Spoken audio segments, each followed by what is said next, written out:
الناس تتجمع بس وهنبدأ اللايف.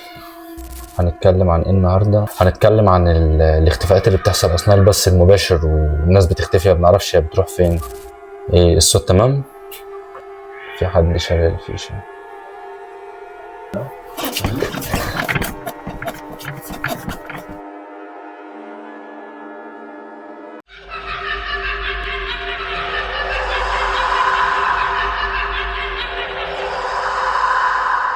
خلينا نبدأ ببراندون سوينسون اللي اختفائه ما كانش من بث مباشر بالظبط. براندون شاب عنده 19 سنة وقت الحادثة، كان عايش في ولاية أمريكية متطرفة اسمها كام باي، وكان عايش حياة طبيعية جدا، بيدرس وباقي وقته مع أهله وما عندوش أي خلافات أو مشاكل مع حد تدعي مثلا إنه يتخطف أو لحد يوم 14 مايو سنة 2008 كان راجع من ولاية تانية قريبة جدا من ولايته بعد ما خلص يومه بالظبط الساعة 1 بالليل. وفي وقت ما هو كان مروح بيته عادي جدا وماشي في الطريق من غير أي مشاكل، العربية بتنزل منه في حفرة ومش بيقدر إنه يتصرف لوحده. فأول حاجة بيعملها إنه يمسك تليفونه ويكلم والده عشان يساعده، وكمان بيكون مطمن معاه لأنه كان في طريق ضلمة جدا والعربية في حفرة فمفيش أي حاجة إنها تنور له. ومن وقت مكالمته لوالده بيبدأ الرعب بتاع القصة فعلا يظهر. بداية المكالمة كانت طبيعية جدا، بيوصف لوالده إنه واقع في حفرة ومش عارف يطلع وانه في مكان ضلمه جدا وكل الكلام الطبيعي ده. والده بدا انه يقول له كام حاجه يعملها وفي نفس الوقت بيحاول يطمنه شويه، وقال له يحاول يوصف له هو فين بالظبط او يوصف على الاقل الاماكن اللي حواليه عشان بس يقدر انه يوصل له. فقال له انه شايف اضواء بعيده وفي الغالب انها قريه صغيره. والده قال له انه يمشي ناحيتها على امل انه يلاقي حد هناك يساعده او على الاقل يسالهم هو فين عشان والده يجي له. وبراندون فعلا بدا يمشي في اتجاه النور وهو مع والده على الموبايل، وبعد دقايق من المشي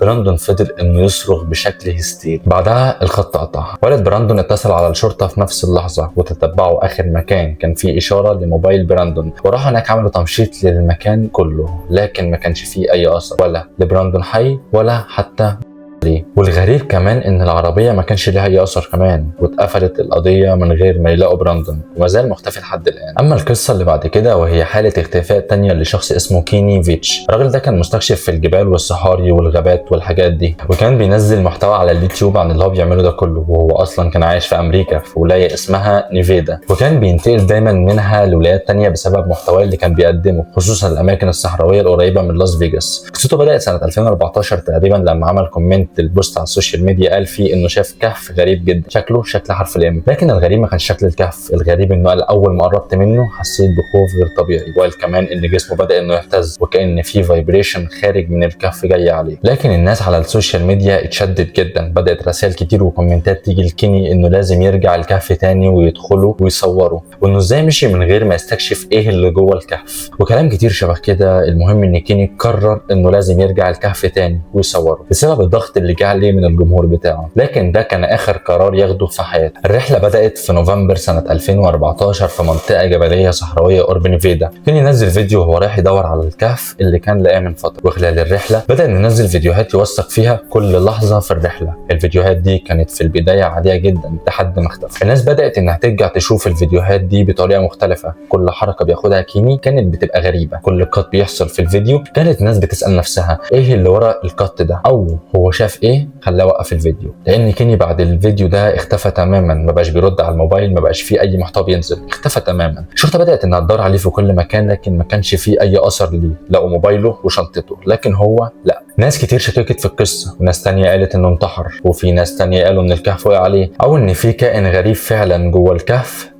لكن الغريب فعلا ان ما كانش فيه اي اثر ليه خالص، واتقفلت القصه على كده. اما القصه اللي بعد كده ودي بنت اختفت خلال البث المباشر فعلا ومحدش عرف هي راحت فين. بنت كنديه اسمها انجيليا كانت معروفه بشكل بسيط على الانترنت وبتستخدم تطبيقات البث المباشر، واللي مخلي القضيه دي غريبه ان في ناس كتير جدا كانوا بيتفرجوا عليها وقت ما الحادثه حصلت وشافوا كل حاجه بعينهم. سنه 2021 في مدينه انتريو في كندا كانت انجيليا طالعه لايف عادي جدا بتتكلم فيه مع صحابها، والناس اللي في اللايف بيسالها شويه اسئله في كومنتات وهي ترد. الموضوع كان طبيعي جدا، مفيش اي حاجه توحي بالخطر، يعني كل حاجه كانت طبيعيه زي ما قلت لك، لحد ما انجيليا بدات انها كل شويه تبص على الباب وكان في صوت جاي من عند الباب. ملامحها بدات تتغير تدريجيا، بدات الناس كلها انها تسال في الكومنتات ايه اللي بيحصل. فجاه سمعوا صوت خبط وصوت حركه في المكان، والبث بدا انه يقطع، والحاجه اللي في الاوضه كانت عماله تقع من الخبط. الحركه اللي في المكان بدات انها تزيد بشكل مش طبيعي، وفجاه البث قطع من غير ما حد يعرف ايه اللي بيحصل. وبعد البث بدات الناس انها تنزل على السوشيال ميديا شويه اعتقادات للي بيحصل.